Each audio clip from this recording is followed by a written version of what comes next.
kesempatan kali ini saya akan buat tutorial tentang di materi kejahatan IT di dunia maya untuk mengisi tugas mata kuliah kecakapan antar personal.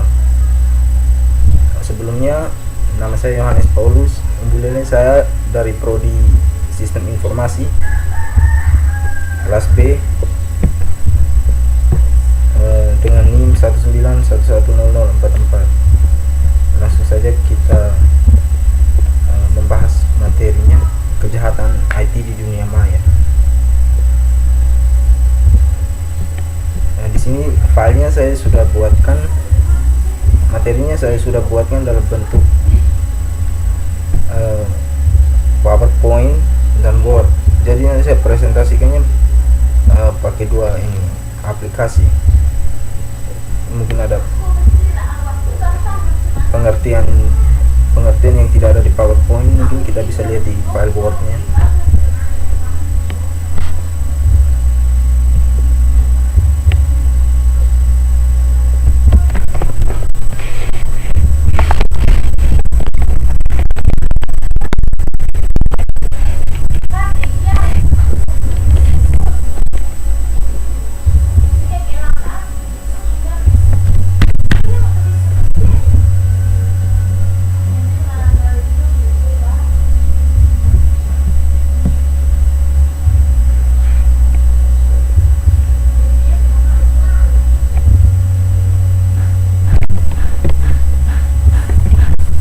Kita lihat yang pertama, cybercrime itu apa?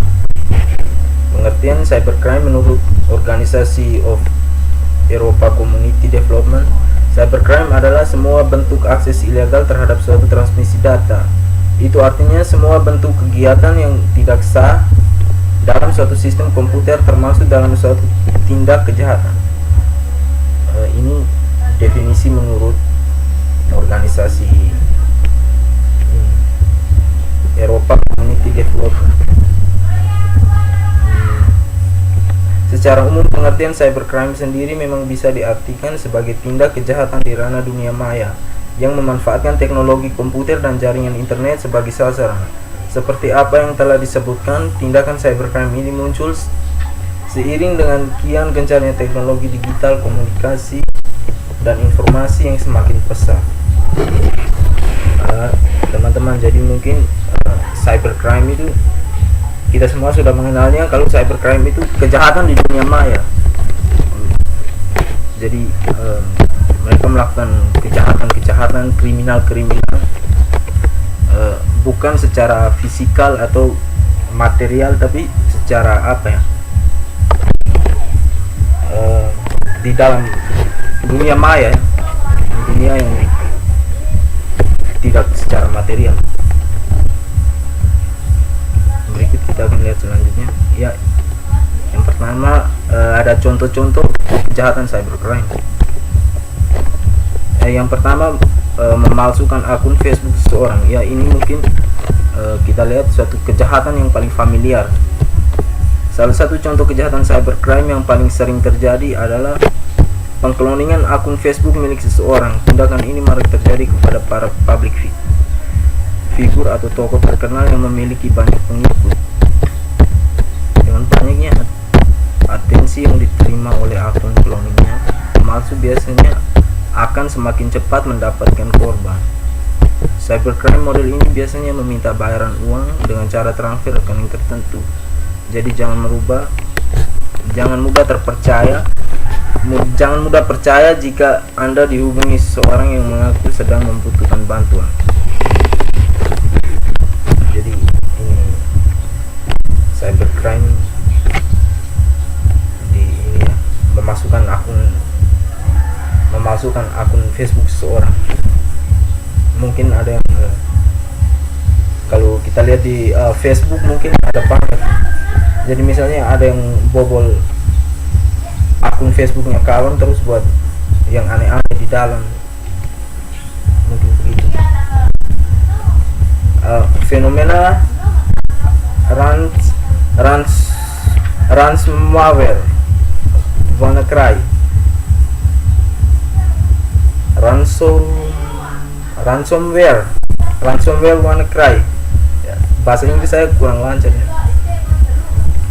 Beberapa tahun lalu jagat digital sempat diramaikan dengan kemunculan virus komputer ransomware WannaCry yang mampu mengunci data komputer seorang. Untuk bisa membuka dan mengakses data tersebut, syarat melakukan adalah membayar sejumlah uang tebusan melalui wallet Bitcoin. Ini kejahatan yang untuk bukan masyarakat kelas menengah ke bawah, tapi ini kejahatan di ranah korporasi, yang mungkin di rumah sakit atau di perusahaan mana, di kampus mana begitu. Jadi semua data-datanya di data-data korporasi itu dikunci oleh orang-orang kriminal yang tidak terlihat ini, dikunci, diblok semua akses dan infrastruktur digital di korporasi itu semuanya dihentikan. Dan kalau mau menjalankannya lagi harus pihak korporasi itu harus membayar. Mungkin ini sekitar mungkin tahun 2017 ya, mungkin itu ramai ya. Ya, kita lihat jenis-jenis cybercrime.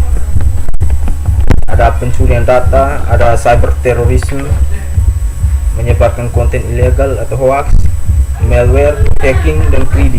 Ada cracking, ada cyber nuklir juga ada. Mungkin kita lihat satu persatu di sini. Saya juga ada buat di file wordnya juga ada. Kan nanti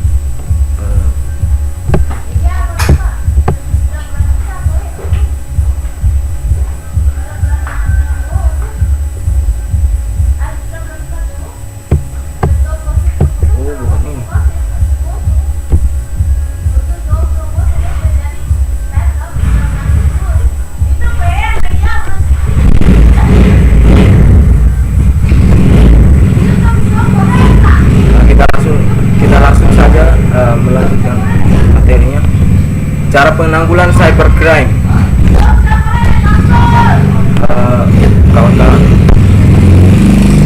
kalau cybercrime itu adalah sebuah tindakan kejahatan, maka sebuah kejahatan itu bisa ditanggulangi, bisa dicegah ya, mungkin dengan cara-cara membuat undang-undang hukum sebagai efek jerah ya. Jadi orang-orang yang kriminal di dunia maya ini bisa dijerat dengan undang-undang hukum, membuat lembaga penanganan khusus dan memperkuat sistem.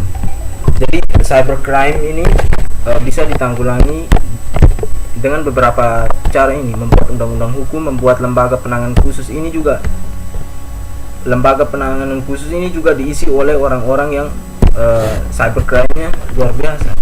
Orang-orang juga punya keahlian khusus begitu, dan terus memperkuat sistem. Jadi misalnya sistem dalam suatu aplikasi, misalnya aplikasi sosial media, misalnya Facebook yang lebih rentan dibobol, itu bisa sistemnya diperkuat, atau mungkin Twitter, Instagram dan yang lainnya. Mungkin kita akan lihat sedikit tentang belum selesai tentang jenis-jenis cybercrime ini ya. Saya harus membuat buka file di Word-nya dulu.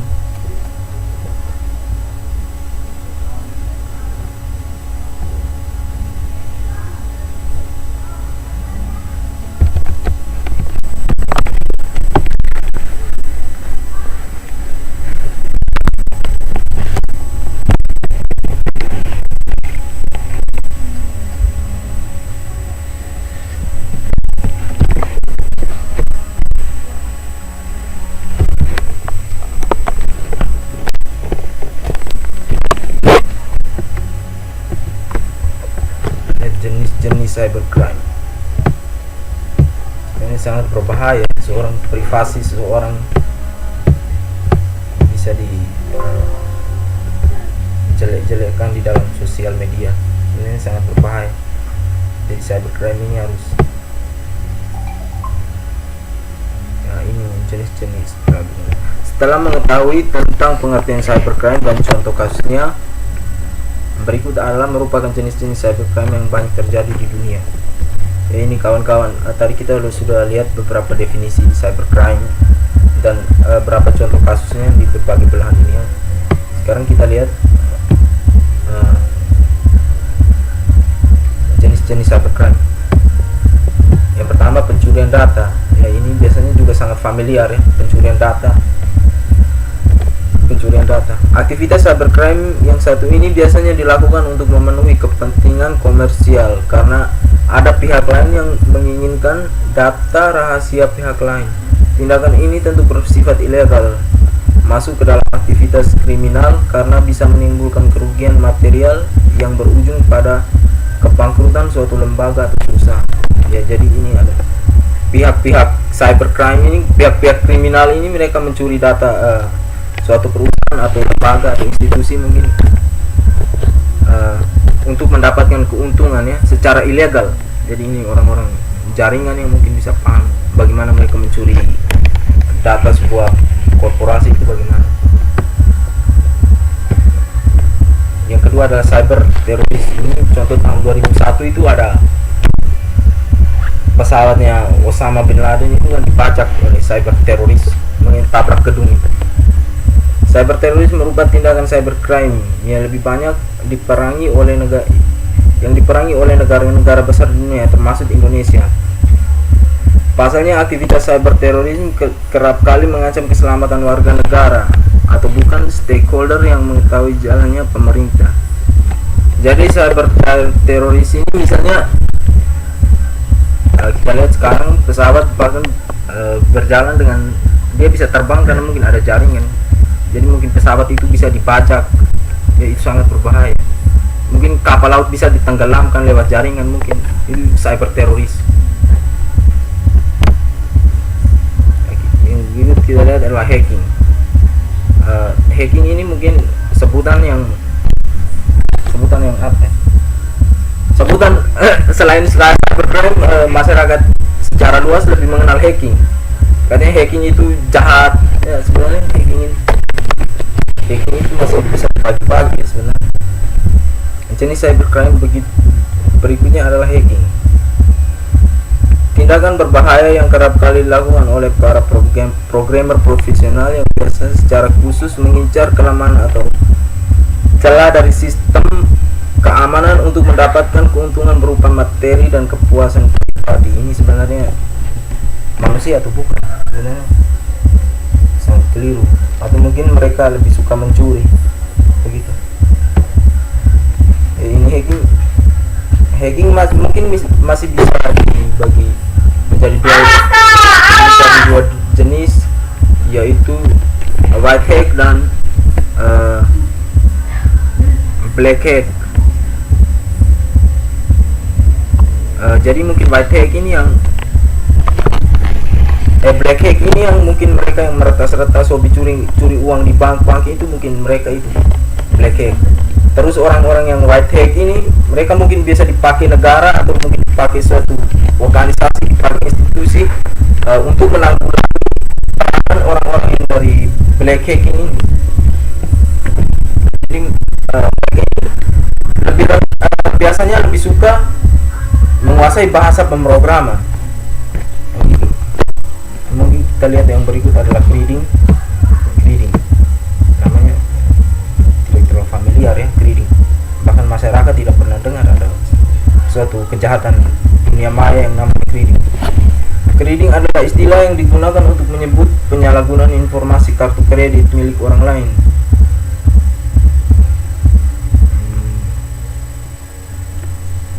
Biasanya menggunakan akses kartu kredit orang lain untuk membeli barang belanjaan secara online. Kemudian barang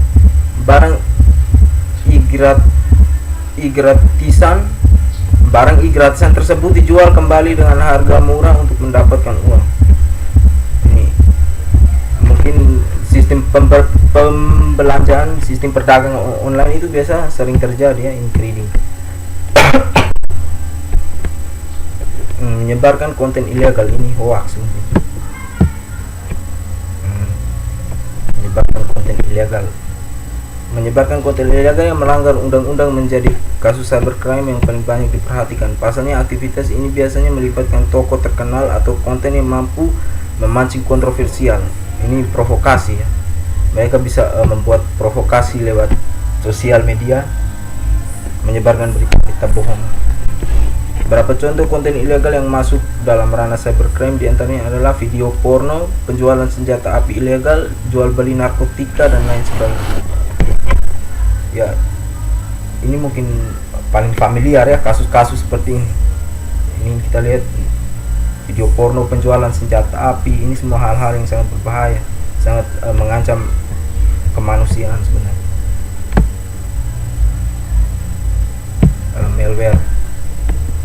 Malware seperti yang sudah dijelaskan di dalam artikel tentang bahaya malware, Anda harus lebih waspada jika tidak ingin komputer atau website mengalami kendala. Secara umum, malware terdiri dari beragam jenis. Ada virus, trojan horse, adware, worm, browser, hijacker, dan lain sebagainya. Oh, jadi virus yang ini dong di bawah nih ada beberapa komponen ini, trojan horse, adware, dan yang mereka tergolong dalam malware. Awalnya saya pikir malware itu adalah virus, ternyata bukan. Ternyata virus dia bagian dari malware. Jadi ini bahayanya malware ini, dia bisa menyerang sebuah sistem komputerisasi. Dia tidak lebih ke umum untuk menyerang seorang individu, tapi dia lebih sering menyerang ke sistem suatu komputer atau jaringan. Ya, ini cara penanggulangan cybercrime tadi sudah kita lihat. Ya kawan-kawan. Ini memperkuat sistem. Ulang itu. Oke, selesai.